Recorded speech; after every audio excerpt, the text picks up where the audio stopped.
সাকিব আল হাসানের বিরুদ্ধে গ্রেফতারি পরোয়ানা জারি। চেক ডিসঅনার মামলায় সাবেক সংসদ সদস্য ও ক্রিকেটার সাকিব আল হাসানের বিরুদ্ধে গ্রেফতারি পরোয়ানা জারি করেছেন আদালত।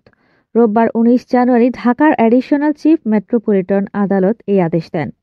জানা যায়, আইএফআইসি ব্যাংকের চেক ডিসঅনার মামলায় সাকিবকে গ্রেফতার করতে পরোয়ানা জারি করা হয়। একই মামলায় সাকিব ছাড়াও আরও দুইজনকে গ্রেফতারি পরোয়ানা জারি করেন আদালত। এর আগে গত বছরের ১৫ ডিসেম্বর সাকিবের নামে একটি চেক জালিয়াতির মামলা হয়।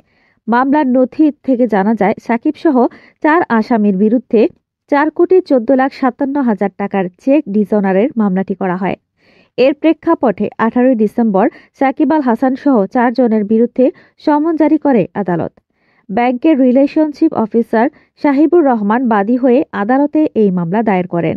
এ আদেশের মাধ্যমে সাকিব সহ মামলার আসামিদের আদালতে উপস্থিত হতে নির্দেশ দেওয়া হয়েছে।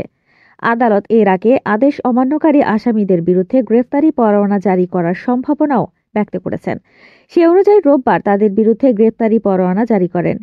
উল্লেখ্য, ২০০৬ সালে বাংলাদেশ জাতীয় ক্রিকেট দলে অভিষেক হয় সাকিব আল হাসানের।